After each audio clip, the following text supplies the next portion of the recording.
प्रकरणी तिला सपोर्ट करणाऱ्या नगरसेवकाचा बुलडोझरनी घर पाडण्यात आला, मात्र तो घर आलिशान बांधून देऊ असे इम्तियाज जलील सांगतो. आमचा हेच तर मुद्दा आहे. आता आपण जिहाद करणाऱ्या लोकांना अशा पद्धतीने कोण समर्थन करत असेल तर त्या व्यक्तीला आम्ही या हिंदू राष्ट्रामध्ये का ठेवायचं. आता योग्य वेळ आलेली आहे या इम्तियाज जलीलला त्याच्या पाकिस्तानमध्ये इस्लामाबादमध्ये पाठवून देण्याची. ज्या निदा खानच्या बाबतीमध्ये सगळे पुरावे आज पोलिसांकडे आलेले आहेत की ती कॉर्पोरेट जिहादच्या नावाने हिंदू माता भगिनींचं आयुष्य खराब करत होते. त्याला अगर तिने आलिशान घर बांधण्याची हिंमत त्यांनी करून दे, मग शेवटी इम्तियाज जलीलच्याच घरावर बुलडोझर चालवण्याची वेळ कधी ना कधीतरी येईल. आपण पाहिलं तर पंतप्रधान नरेंद्र मोदी यांनी देशाला पूर्णपणे आवाहन केला, पेट्रोल आणि डिझेलचा वापर आहे तो कमी केला पाहिजे आणि याला विरोधकाकडून टीका केली जाते.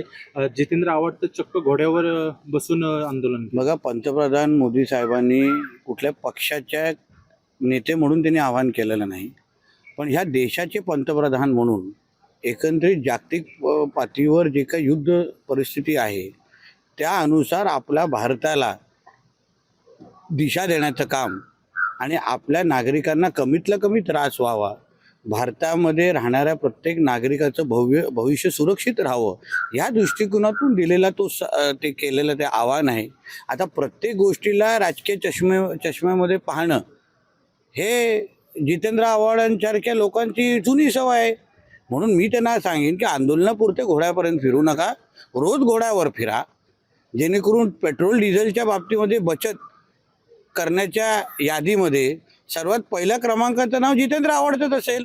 म्हणून नुसतं फक्त एक दिवस फिरू नये, लागलं तर 365 दिवस वेगवेगळ्या प्रकारचे घोडे पाठवण्याची तयारी आमची आहे.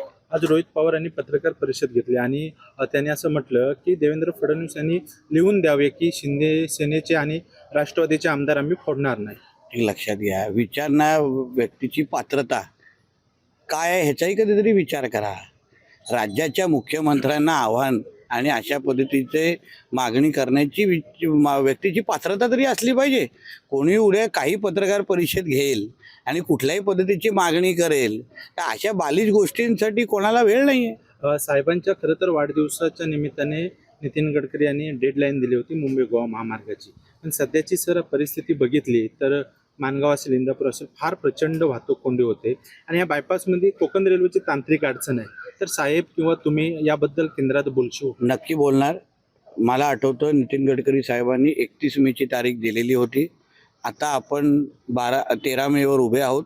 जे काही 15-16 दिवसामध्ये जो काही पाठपुरावा करायचा आहे, एका बाजूला तटकरे साहेब या भागाचे खासदार म्हणून, रत्नागिरीचे खासदार म्हणून आदरणीय राणेसाहेब, मी सिंधुदुर्गाचा पालकमंत्री म्हणून, कोकणाचा एक कार्यकर्ता म्हणून जो पाठपुरावा नितीन गडकरी साहेबांकडे करायचा आम्ही निश्चित पद्धतीने करू.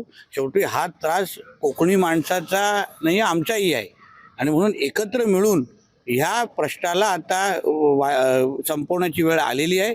आमचे नितीन गडकरी साहेबांची पूर्ण तयारी आहे.